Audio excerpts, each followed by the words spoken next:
Hello everybody, SlimKirby here. Welcome to Slim Talks number 3. This is the third edition of the series where I'm going to be talking about something you guys actually requested of me at the end of my Walking Dead playthrough. At the very end of the playthrough, I asked you guys if you wanted me to do a small retrospective video on the series so far and my thoughts on it, comparisons to Season 1 and Season 2, and in general, what are my thoughts about the upcoming Season 3 and things I expect to be in Season 3. And because I had a lot to say about the matter, I decided to go ahead and make this its own video. Just a few reminders though, there's not going to be any gameplay, just probably a bunch of still images, because this is a Slim Talks after all. It's not going to be really based on gameplay, it's going to be more based on, my thoughts and things I'm saying, as opposed to a bunch of video clips and things like that. But, yeah, that's what I'm going to be doing. Obviously, if you have not seen The Walking Dead and you don't want to be spoiled, stay away from this video because, well, first of all, why are you watching this anyway? This is about The Walking Dead, and you should know what it's about, and as a result, if you don't want to be spoiled, you probably shouldn't be here. But, just in case there are a few who are here because of that, just wanted to make sure that I got that out there before I got started. But anyway, I'll go ahead and get right into it. The first thing I'll talk about is how I even got into The Walking Dead and how I got into actually doing the Let's Plays on my channel.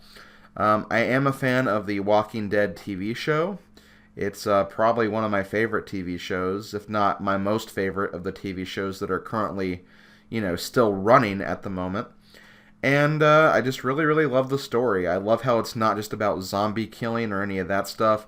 It's more based around the survival instinct and how people survive, how people try to live on in this world that's pretty much gone to hell. And through that, you get to see like all of the deep details and intimate thoughts of all the characters. It's less about the zombies and more about the characters, and that's one thing I really like about it. Because you get very familiar with these characters. You kind of see what makes them tick. You get to see what they're like, how they react to certain situations and stuff like that. It's a very interesting dynamic and one that I've always enjoyed through the Walking Dead episodes. I know a lot of people don't really like those episodes where there's not a lot of action. They spend a lot of time on backstories and character development. But for me, I actually love those because it actually shows that, okay, well, there's some backstory about these characters that I'm supposed to care about. So, and I want to learn more about them. And I think those episodes are a great way to, kind of see that for all the characters. So, as much as people hate those episodes, I actually really enjoy those episodes too. But anyway, because of that, and my love for the show, I heard that there were some video games based on the show. And one particular I had heard a lot about, the Telltale version of Walking Dead. I heard a lot of great things about it. Thankfully, no spoilers, but I knew that a lot of people really enjoyed those games. And honestly, I was interested too, so I decided to purchase the games. I purchased the first 5 episodes of the first season. But before I got to play them, though, someone talked to me and told me that, you should only do these for a Let's Plays because, once you actually get started with playing the games, it's going to be hard to actually go back and have genuine reactions to things because you've already kind of seen what happens, you know what's going to happen and stuff like that. And because of that, that's why I actually didn't play the games early on. And as a result, I kept them in my Xbox 360 library until I was ready to actually do the Let's Plays. So I haven't even played the games. I kept the games unplayed just for the sole reason that I could do Let's Plays on them at a future date and time when I was ready for them. So when Halloween 2014 ran around, or came around, whatever, you know what I meant, I decided to finally start playing the games. I had just finished Darksiders, and I thought Darksiders went okay, so, why not do another mature game, and why not have that game be The Walking Dead? And, after that, that's when the Let's Play started, and that's how I got into the world of Telltale's Walking Dead. So the first season was a really nice experience for me. It was a great Let's Play. I really enjoyed it. I had a lot of fun. There were a lot of great moments, funny moments, and also emotional moments, which is what I was really hoping for. because, when I play a game like The Walking Dead, I really kind of want to get immersed in the story. I want to care about the characters. I want to feel what's actually going on. And I feel like, honestly, the game did a great job of incorporating that experience. And because of that, it's honestly probably one of my most favorite games of this generation. Or maybe not this generation, but the previous generations. The generation of the last 10 years. We'll just go ahead and say that. So basically of 2010 to 2020, so far it's probably my favorite video game that I own. At least as of right now, anyway. But yeah, Season 1 focuses on the story of Lee Everett. The story of how Lee Everett, is one day going to prison. And then when the zombie apocalypse starts, he gets, basically he doesn't have to go to prison anymore. He runs into a girl named Clementine, and Clementine, who no longer has any family to go to, Lee decides to take it on his own to defend this girl, take her through the zombie apocalypse, teach her all the things she needs to know to survive, meet some people along the way. That's basically the story in a nutshell, I feel like. And I guess to start out, I'll talk about the things I really enjoyed about Season 1 of The Walking Dead. First of all, I really liked the story. I just thought the progression of events was really nice. I like how, it kind of starts out with, trying to find a group of people to trust and a group of people to stay with. Then it's about, once you find that group, you have to try to find a place to stay for as long as you can because, it's hard living out in the wilderness with all the zombies just being able to come out of nowhere. It's always nice to have, some kind of defense. And then there was an aspect of the story where, your home is pretty much taken away from you. The bandits attack the Motor Inn, which was the first haven that they had. And as a result, you were kind of on the run, and you had to find a way to get away from where you were and get to another place. And basically kind of just, after one of your plans is destroyed, find another plan to work with and kind of move on from there. And then there's the whole thing about when they get to Savannah, they realize they need to get a few things. They need to infiltrate a neighboring community, and they need to get supplies from that community. Once they do, some bad things happen. The little girl Clementine gets captured. You have to find a way to rescue her. Meanwhile, your entire group is dropping like flies. And I don't know, it was just a real nice progression of events where, you kind of start from the very beginning. You're alone. You only have this little girl to take care of. Then you kind of work your way up into finding a group, finding a home. And, some bad things happen along the way. You try to adjust to those events. And overall, it was just a real nice progression. And I thought that Season 1 handled that very, very well. Another thing I liked, I really loved the characters. There were a lot of characters I really loved. A lot of characters I really cared about. A lot of characters that, I didn't really like. But for some reason, me not liking them actually kind of helped the story move along. Because, you kind of have that small bit of friction alongside. And honestly, the characters I think played really, really well against each other and with each other as well. And I also really appreciate, and this is something that the second season didn't really do very much at all, but I also liked how you got to interact with the characters on your downtime. So while you're trying to figure out what to do next to progress the story, you could talk to the characters to get some hints, or you could just talk to the characters to talk to them. You could learn about their past, what they used to do, how they were feeling, get them to feel a little better about you as a character and as the main character. It was a nice way to kind of, not leave any character behind. Try to interact with all the characters, and if you ever need one to help you along the way, they at least feel good about you and good enough to actually help you if you need it. And I thought that was a really, really nice aspect of Season 1. And again, I really wish Season 2 would have done more with that as well. But we'll get into that when we actually talk about Season 2. And the last thing I really liked was just the emotional aspect of the first season. The sad events were very sad, the stressful events were stressful, and you just really, really got pulled in the story itself. There were, I think I counted 3 or 4 moments in the first season where I cried. I cried when Carly was shot dead. I cried when Kenny was lost. I cried when, Lee was about to die at the very end. They were just moments that really, really got to me. And, it made me feel like I was a part of the story, even though I wasn't actually in the game. I still felt a part of it. I felt like I was a Lee. I felt like I was experiencing all the things that he was experiencing. And I think that's a very good thing for a game like The Walking Dead to do. It should keep doing that because as long as it keeps pulling you into the story, you're always going to feel attached to the game. And I think that's very important for a game like this to run on its own merits, at least in my opinion. Now, those are all the main things I liked about the game. What about the things that I didn't like about the game? Well, this is actually not going to take very much to say. There was not really much I hated about the game. The game itself was very solid. I really loved playing it. If I had to make any changes, I'd honestly hope that maybe some of the choices could be more beneficial or they'd actually have a bigger impact.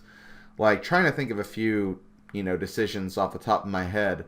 At the very beginning in episode 1, you have a choice to save either Herschel's son Sean or Duck, which is Kenny's boy. No matter what you pick, Duck's going to get saved, and no matter what you pick, Sean's going to die. So as a result, those decisions didn't really even seem like it mattered that much. It basically really came down to whether or not Kenny hated me more during the story because I didn't save Duck, or he loved me a lot more because I did try to save Duck. But Sean, you never saw Herschel again. Sean died, so you don't have any further interactions with him. So, trying to interact with Sean just didn't really do anything. Now, in the playthrough, I saved Duck. I saved Kenny's son in the story. But I did go back and check, and, I did a lot of research after I was finished with The Walking Dead, just so I can see all the things I missed, all the things I didn't get to do, or all the things I didn't get to interact with. And that was one of the things that really, kind of interested me, because I was like, what if I actually saved Sean instead of Duck? And turns out, wouldn't have really made much of a difference. Now, then you had, decisions like the whole Carly and Doug thing later on, which I think they did a great job with.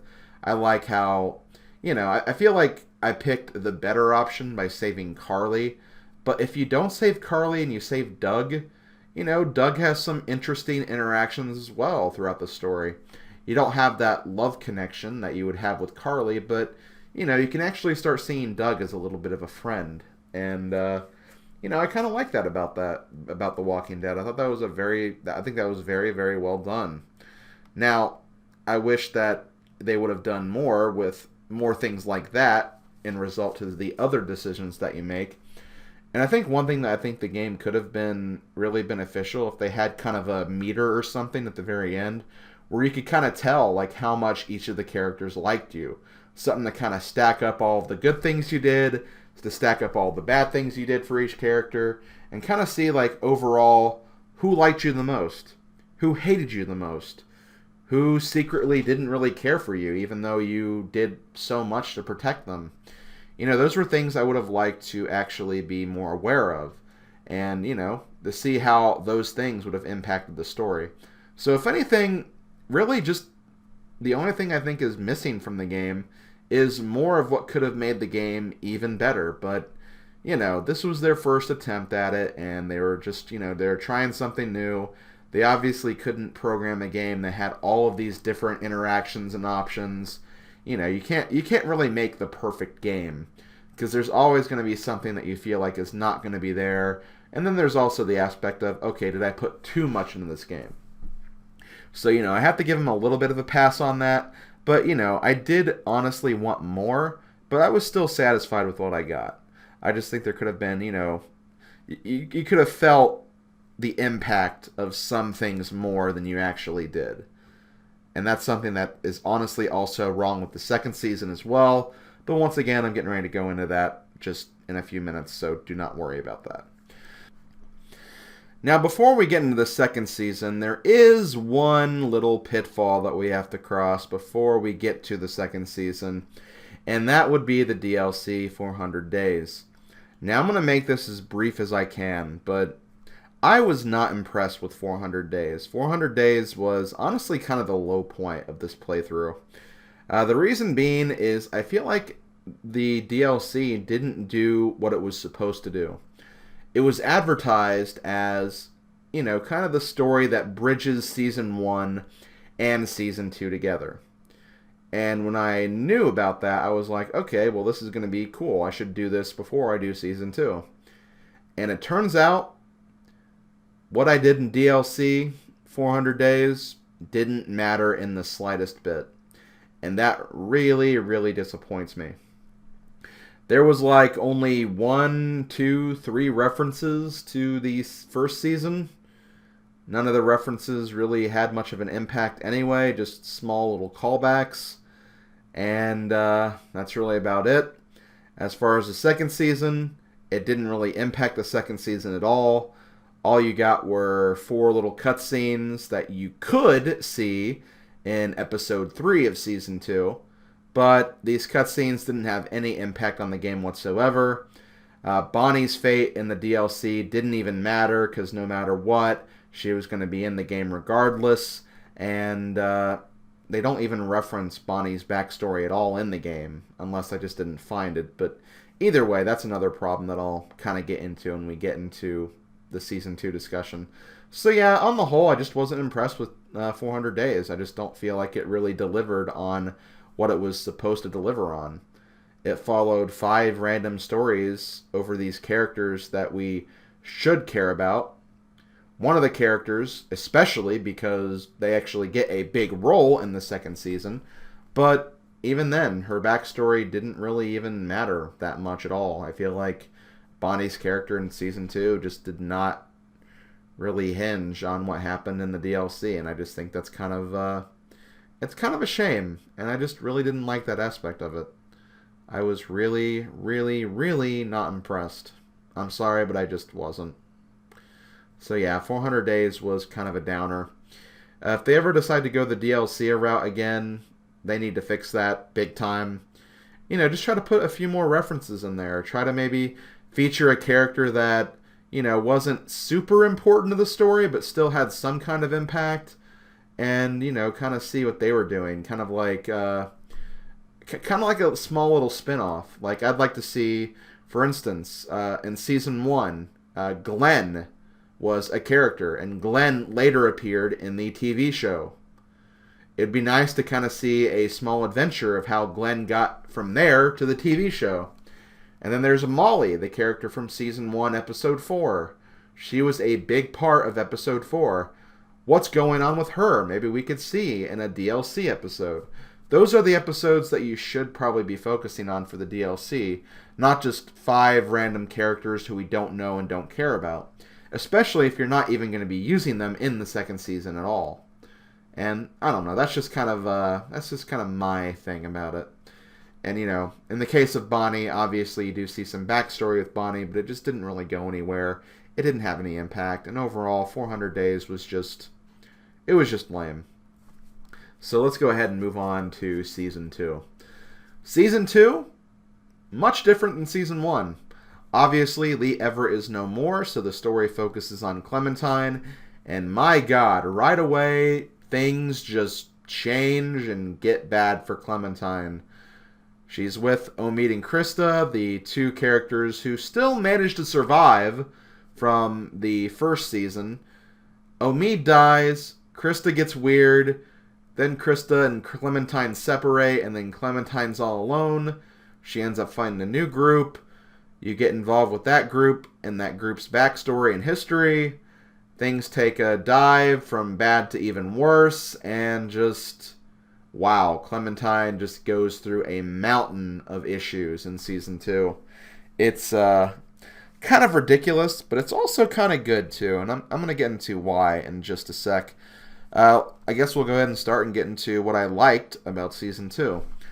Season 2, although it's kind of hard to compare the 2 stories of Season 1 and Season 2, I do like what Season 2 did with all the different stories and situations that they got stuck in.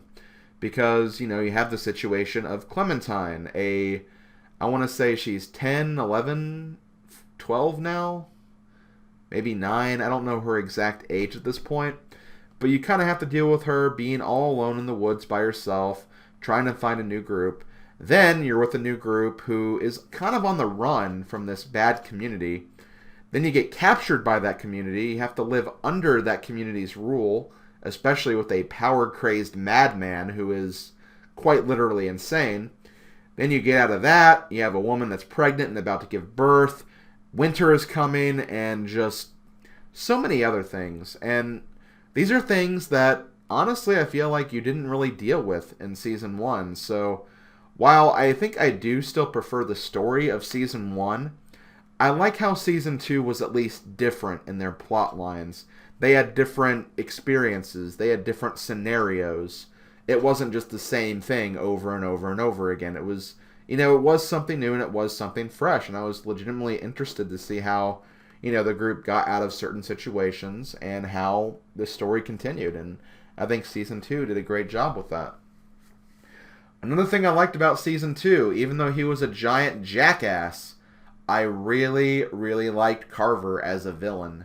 I think Carver was honestly probably one of the best villains of The Walking Dead history, just because, when you saw Carver, you knew he was bad news. You knew this guy was evil. You knew this guy really wanted to hurt you or, not make things pleasant for you. And at the same time, despite being an evil man, he was also very experienced. He's someone who knows how to survive through a zombie apocalypse. But at the same time, that knowledge has also turned him into a very, very scary individual. And as a result, he must be taken down. But at the same time, you still feel kind of guilty because, wow, I could have actually had, a man of this power and might on my side. But because he was an asshole, and because he did all these bad things to me and my friends, he needs to die. And I just thought that the Carver storyline was very good. Didn't really like how he died. I felt like they kind of were in a rush to get rid of him. Like maybe if they kept him along for one more episode, that would be alright. But I don't know. Just the fact that you kind of meet him in episode 2 and he dies at the end of episode 3. He doesn't have as long as a presence as I thought he should have had at least in Season 2, in my opinion. And, I guess those are the main things I really liked about Season 2. Overall, I should say that I really did enjoy Season 2. I know I did kind of give it a little bit of crap during the playthrough for, kind of really missing the mark in a lot of things that made Season 1 so great. But I do want to stress that I did enjoy Season 2 as well. It was still a lot of fun to play through. I really enjoyed it. And I really treasured it almost along the same lines as I did treasure the first season playthrough. But I just think there were a lot more faults than there were positives, in my own honest opinion. And getting into the faults, the first one I have are character interactions. I feel like character interactions were not as great or as grand as they were in the first season. There's so many characters they introduce in Season 2, and I really don't feel like you learn enough about them at all. Because they either get killed very, very quickly, or there just isn't enough time to interact with them. And, Season 1, there was a lot of kind of, while you're trying to figuring out what to do next, you could talk to the characters, get hints from them, kind of find out what they're thinking. In this game, I feel like the story was definitely more linear. So as a result, you didn't really have time to interact with the characters. And again, whenever you did, they were about to die, so it didn't really even matter. One of the examples I feel like would be Nick. Nick was a character I feel like they kind of stressed the importance of a lot. And it's kind of funny because Nick could have died in episode 2. Looking up all the information, I did find out that Nick could have died in episode 2. I was lucky because for some reason Walter, even though he had every right to do it, he saved Nick in my playthrough when otherwise he would have actually not saved Nick and Nick would have actually gotten eaten by the walkers and he wouldn't be around for episode 2, the rest of it, or episode 3 or 4 when he actually dies. Instead, I had him go all the way to episode 4, but I don't feel like I got to really interact with him much at all. And as a result, it felt like they were really trying to stress the importance of this character, but I didn't really get to interact with him.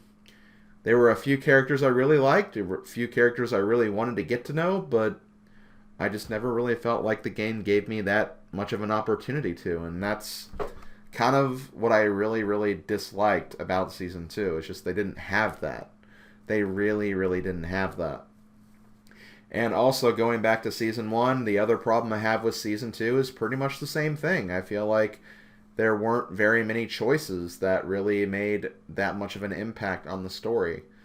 Now, there is one big example against that, but I'll get into that when we start talking about Season 3 and the leading up to Season 3 section. But for the most part, though, everything else, it just kind of felt like, I'm just kind of playing through this plot the game's already figured out for me.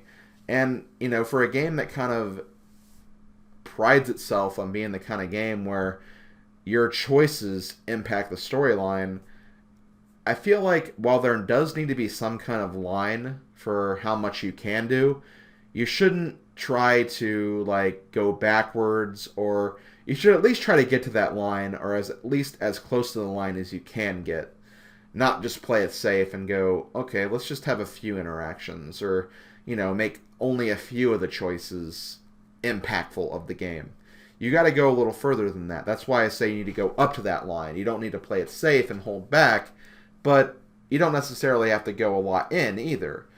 If you have that line, just stick right before the line. Try to do as much as you can to make it an experience that makes you really feel like your choices actually tailored the story, or your choices actually sewed together this story and made it what it is. And I feel like even Season 1 had some issues of that, but it was very, very, very apparent in Season 2, I feel like. Season 2, even more so. But, aside from all of that, I still really enjoyed both seasons. They both had their merits, they both had their letdowns, but overall, it was still a very fun experience to play both of them. Honestly, the only super negative thing I had was the fact that DLC 400 Days exists. That's the only thing I really hate about the Walking Dead Telltale so far, because I just truly think 400 Days did not do a lot, and as a result, they shouldn't do that again unless they approach it in a much, much different way. So overall, you can probably tell that I did like Season 1 more than Season 2.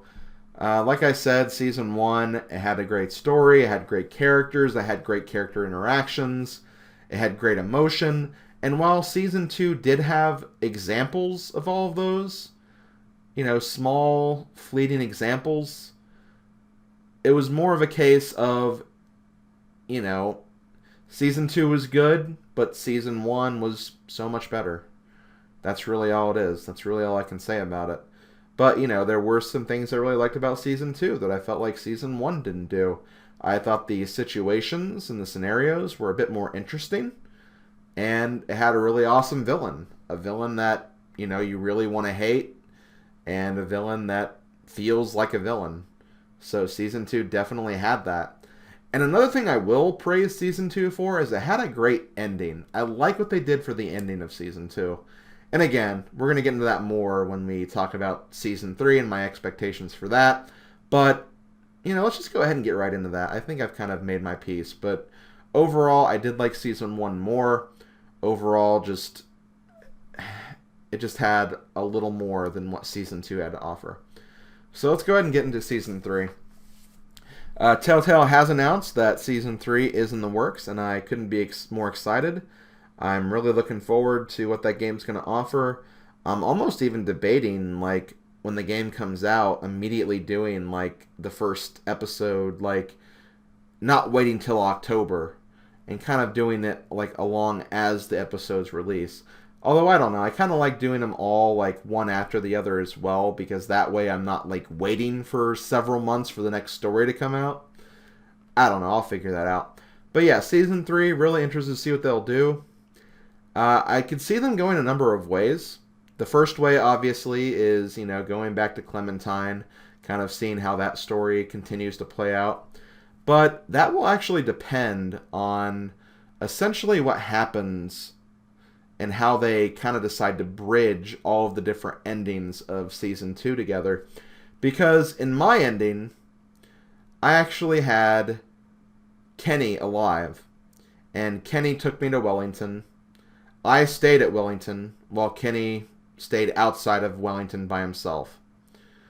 That is one of, I believe, 5 scenarios. Kind of 4, but I'll mention that 5th one in a little bit. There's basically 4 scenarios you can have. You can have what I did, which is you save Kenny. Kenny takes you to Wellington and you stay in Wellington. There's also you save Kenny. Kenny takes you to Wellington, but you decide to stay with Kenny instead. Then there's you kill Kenny, which means Jane is saved. So in other words, you save Jane. And you actually go back to the hardware store, which is where Carver's group was. And then you also have you kill Kenny, and you also ditch Jane. So you're only alone with AJ the baby. And you're kind of just traveling by yourself, doing what you can to survive. Now the 5th ending, if you decide to save Jane and you go with Jane, you'll be at the hardware store and then a family will come up to the doors and you basically decide whether or not you take the family in or not. I'm not really sure how that will impact Season 3 if you do decide to take the family in or you decide to leave the family out. But either way, I'm going to consider them both as the same ending just because you're at the hardware store and that's mainly what I want to focus on. So you're either in Wellington, you're at the hardware store, you're out and about with Kenny, or you're out and about with just AJ. So if they do decide to continue the Clementine storyline for Season 3, they have to find a way to kind of bridge all those endings together so it makes sense. Because obviously, if the story of Season 3 starts at Wellington, there's a lot of stuff that happened for some of those other endings that led Clementine to Wellington. Because if you're at the hardware store, Jane was kind of convinced that Wellington didn't exist, so why would you be at Wellington in the first place? Or if, you're out and about with AJ, how does Clementine eventually end up at Wellington? So yeah, there's a bunch of different ways that it'd have to come together so you're at the universal starting location. But I do think they could make it work. It could kind of be an example where, you have one short interactive scene where, again, if you're at the hardware store, maybe there's an attack of the hardware store, you get separated, and then a few months later you end up at Wellington and you're there at Wellington already. Something like that. Or maybe the story could just be the, Clementine all alone with AJ out in the wilderness. Because if you're already out there with AJ, then good, you're already out there. If you're with Jane, maybe you got separated and the hardware store got attacked. If you're in Wellington, maybe Wellington got attacked. If you're out with Kenny, maybe you just got separated from Kenny. So yeah, there's definitely ways you can make it work. And, I guess a part of me wouldn't want to do that just because it'd kind of suck thinking that one of the endings was canon.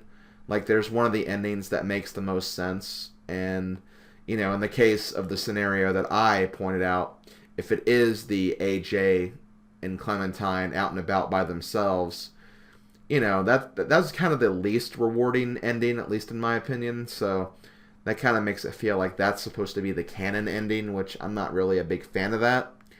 But either way, if they want to go that route, that's all, that's kind of what they want to do. It's obviously their game, not ours, although I guess they are technically making the game for us. But, I kind of want to discourage them from doing that because I'd honestly like to see, I don't know, maybe kind of a new direction with some new characters, maybe focus on a different group, and then maybe see if that group interacts with Clementine's group at a later date and time.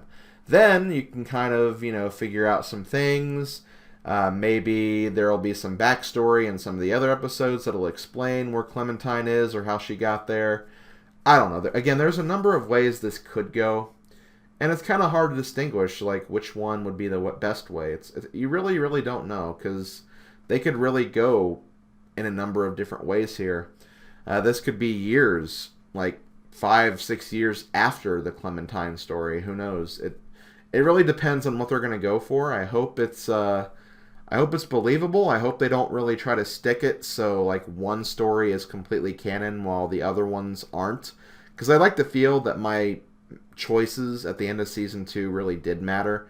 Because I thought that that was a big part of season 2, the ending. The ending of season 2, I think, was very influential for not only the season by itself, but also in how the game can move on from there. So I hope they don't do like one giant cop-out where it seems like, okay, well, this big decision that we made at the end of season 2 doesn't really have an effect anymore, which is kind of why I wish that maybe season 3 focuses on a new character or a new group or something. That's honestly my opinion, though. Again, some of you guys might be inclined to disagree, but that's just your prerogative. I'd also like to see the return of other characters that were kind of lost in the previous seasons.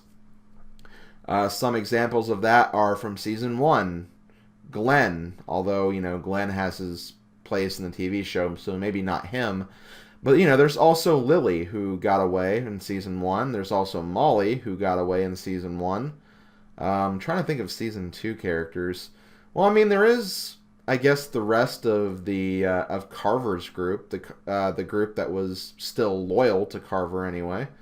I guess it could be interesting to see how they go or where they go, because some of those characters did seem a little interesting. At least the ones that maybe you got to use in 400 Days that didn't actually get used in season 2. Just giving you some ideas, Telltale. Don't make those characters completely useless now. You did something with them. Maybe try to get some more value out of them. Because there were a few characters I did like from 400 Days. They just weren't used ever again. And that's what kind of bugged me about that. And of course, they could also go the route of focusing on Mike and his group. Which is, in my game, it was Mike, Bonnie, and Arvo. Although I'm not really a fan of them right now because they shot Clementine. I did like Mike for a while. Bonnie, I'm not really a big fan of Bonnie, especially considering how underdeveloped she was as a character in Season 2, considering that she was a 400 Days character. And Arvo, he speaks Russian. There's not really a lot you could take from him. Although, I don't know, maybe that could be a way to expand on him, make him the main character, although I hope that's not the case. Because I did not like Arvo. He's the one that pulled the trigger. He shot Clementine, and I do not like him for that. I really don't. But I did like Mike for a long time until episode 5 of season 2. So it'd be nice to kind of get him back. But of all the scenarios, I hope that is the least likely one. Or that is the one that I'd least want to happen. So hopefully they don't go that route. Hopefully they go one of the other 3 routes. So yeah, that's basically in my thoughts. A lot of things could happen in season 3. Honestly, the biggest thing that I want, though, is I want more character development. I want the characters to feel important. I want your choices between the characters to actually matter more. Those are the things I really want from season 3, because that's what really, really impressed me about season 1, is that there were, a lot of glimpses of that. And there were still glimpses of that in season 2, though, as well, just not as much. And I just want Telltale to return to that, because that's what made the first season and parts of the second season so engaging to me. And that's honestly what I could want more than anything in season 3. So I really hope Telltale is listening, and I do really hope they take that into consideration. So yes, I've been talking for, oh my god, I've been talking for almost 40 minutes. I better shut up. So this has been SlimKirby. I hope you guys enjoyed my rant on The Walking Dead, the Telltale edition.